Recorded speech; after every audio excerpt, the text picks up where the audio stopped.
Welcome back to Mortgagenomics Canada. I'm your host, Marco Gello. I'm a duly licensed mortgage broker in British Columbia and Alberta, born and raised in Calgary, currently living in North Vancouver.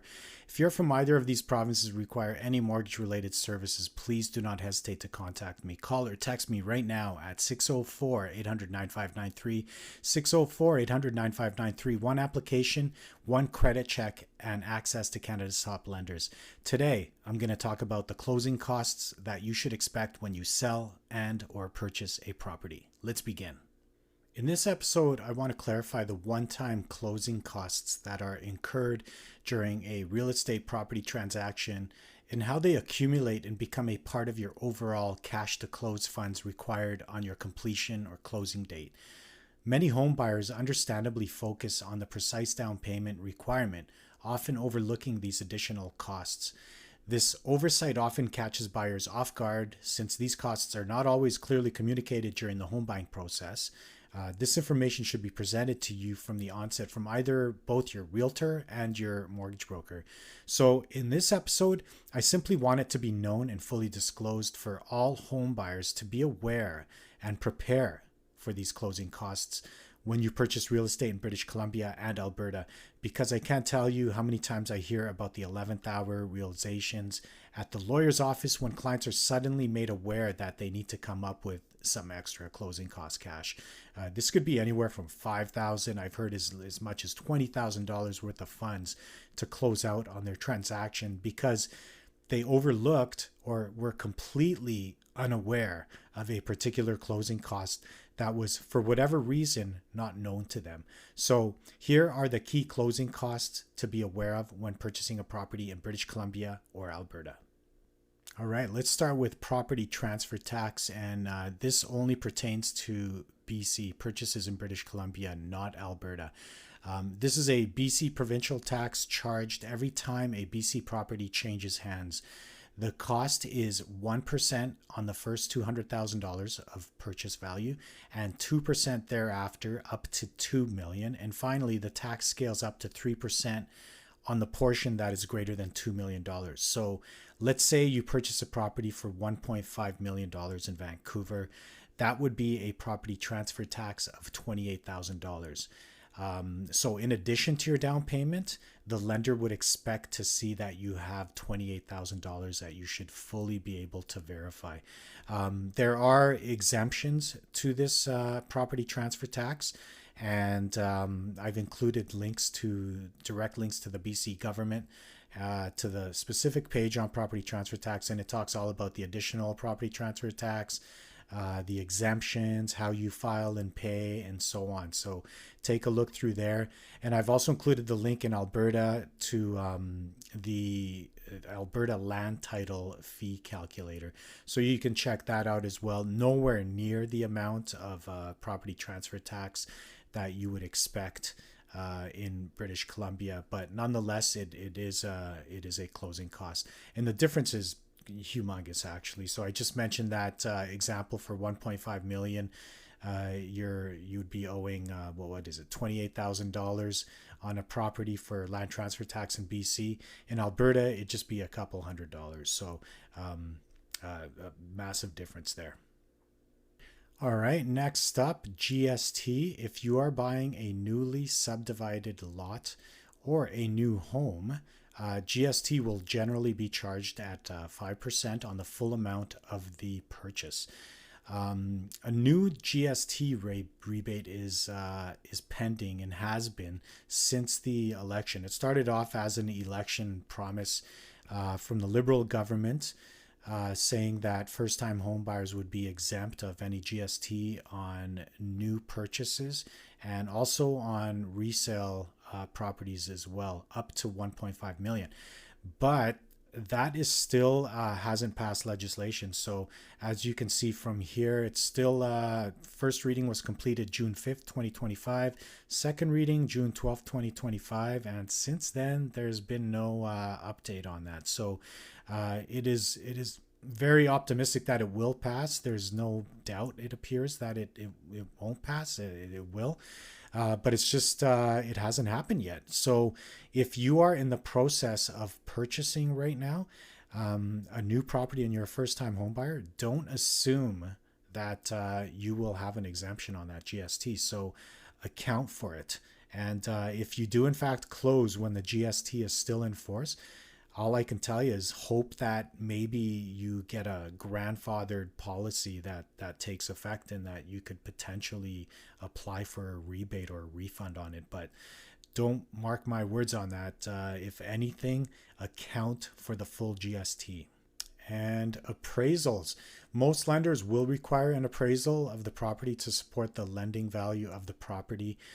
Fees are higher for revenue properties. Anything above a duplex, you can expect a higher appraisal fee. And of course, more complex purchases, like acreages and so on, you're going to pay a higher appraisal fee. And then there's commercial appraisals. This is an entirely different animal. These are significantly more expensive and way more time consuming to get them done. Generally speaking, if you are purchasing or refinancing a home with a loan to value ratio less than 80%, so that would mean on a purchase a down payment of 20% or higher, you will require an appraisal. And most residential appraisals in Canada range from $275 to as high as, I guess, $500. And like I said, if it's an acreage or a bigger property, they could get even more expensive than that. Property inspection. An inspection is a thorough evaluation of the structure, systems, and components of a home. The inspection report is usually multi-paged and comments on the condition of the property, everything from foundation to heating to floors to patios, you name it. It's all in the inspection. Although it's not mandatory from a lender to have an inspection, it's certainly very common, and it's encouraged to the purchaser for assurance. And it's most common of conditions that are negotiated within the offer. So you 9 times out of 10, you'll always see a condition for a property inspection. An inspection these days can range anywhere from $300 to $500, but it's well worth the investment. Title insurance, a form of insurance that protects the lender's interest in the mortgaged property in the event there is some discrepancy on title that would create a legal problem. Many lenders these days require title insurance. It's often a less expensive and acceptable alternative to getting a survey as well, prepared for the property. Title insurance is purchased through your lawyer and ranges anywhere from $200 to $400. Survey. Lenders may require a survey, or I'm pretty sure they always do on a purchase. I have to double check on that. And they do that to support the purchase of the property. So a survey is a drawing by a certified surveyor of the property lines and where the building sits on the property. This is done so that the lender can verify exactly what and where they are lending on, and to provide some assurances that buildings are not illegally encroaching on neighboring properties and that sort of thing. The cost of the survey varies with size and complexity of the property, but standard neighborhood lots, you're looking at a cost of anywhere from like $300 to $500, somewhere in that range. Mortgage insurance. The term mortgage insurance is used in 2 different ways, and each have different and specific purposes. And these are, I kind of debated whether I should include these in the closing costs or not, but they kind of are. There's 2 general forms I want to talk about. The first one is the creditor life and or disability insurance. This isn't mandatory. It's not required by lenders, but it's pretty much, I can tell you, it's aggressively offered by all lenders. And this, of course, is in the event of death or disability to the point where you can't work or make your mortgage payments. You can select one or both of these, or both of them at once. It kind of pick your own insurance, whatever you feel most comfortable, what you need. Of course, in the event of death, this policy would pay out your mortgage balance. So it would pay out the lender, not the surviving spouse. It'd pay out the lender. And the disability insurance, in the event you can't work and you can no longer be employed, it would make your mortgage payments. Okay. So again, these kind of not really a closing cost, but I would say more of a mortgage ongoing cost, throughout the life of your mortgage. Kind of gets tacked onto your mortgage payment, and therefore it increases it. And of course, it's hard to estimate these costs at this time because it all depends on your age and any pre existing conditions that you may have. The other mortgage insurance is what's known as mortgage default insurance, and this is required on mortgages where the borrower is borrowing more than 80% of the value of the property. It is an insurance premium that is tacked onto your mortgage, becoming a part of the overall balance. So, not an out of pocket expense, but more a direct equity hit. As of August 2025, there are four main default insurance providers in Canada. That would be CMHC, Sagen, Genworth, and Canada Guarantee. So there is the premium that gets tacked onto your mortgage, not an out-of-pocket expense, but there are subtle application fees that may creep up in your mortgage closing costs, and these programs range anywhere from $100 to $200 depending on which insurance default program you are applying for. Onward to realtor commissions. If you are purchasing and use a realtor to help you, the seller will pay for their realtor and yours through their commissions that have been paid out from the sale of the property. If you are selling, fees vary, but are often 6 or 7% on the first $100,000 and 3 or 4% thereafter. Also, the GST is charged on the commission payable as well. So another 5% of the overall commission. Prepare for that in your closing costs. And oftentimes sellers forget to account for the subtraction of realtor commissions from the sales proceeds of the property they are selling, and are then left with unexpected shortfall on the closing date of the property they are purchasing. So, you know, of course, the proceeds that you get from your sale are most likely going to be used for the down payment on the new property. So don't lose sight of the realtor commission fees, and make sure you got a handle on them and account for them when you calculate your down payment. Legal fees. If you are selling a property, you will be responsible for the legal fees regarding clearing the title for the purchaser. If you are the purchaser, you are responsible for conveyance fees, preparation of statements of adjustment, and mortgage registration. Legal fees vary depending on the depth and the complexity of the transaction. They can range anywhere from, on a purchase, $1,200 to I've seen as high as $4,000. Depending on the transaction and size of the home, size of the mortgage, and a little bit cheaper for refinances. They start at around $800 and could be as high as $2,000-$3,000, again depending on the complexity of the transaction. So this one, keep an eye on. I mean, there's a lot of costs that creep up, as you can see in the closing costs, but the legal fees I found, they're not all a one package turnkey kind of legal fee. There's always adders in there, especially if they're doing extra work to close out your transaction. So just be aware of it. Sometimes it's hard to avoid, but just be aware of what these transactions are and what your overall price is going to be.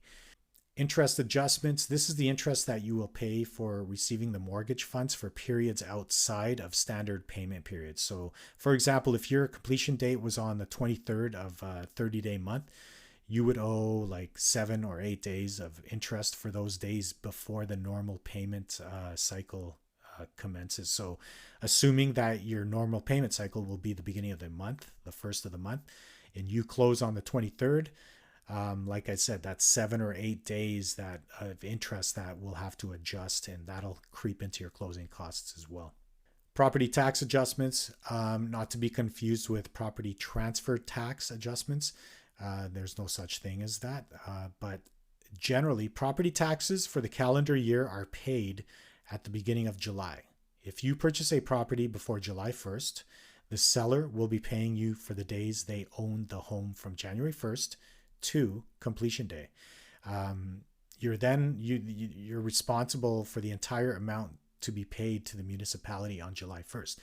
If you purchase a property after July 1st, you will pay the seller for the days you own the property from completion day to December 31st, as they will already have paid the entire amount to the municipality on July the 1st. So before you try to figure out what I just said, don't worry about it, because this is what lawyers get paid to figure out for you. So they They request these balances from the municipality tax departments, and they do all the numbers. They tally everything and tell you precisely what you will be owed or how much you owe.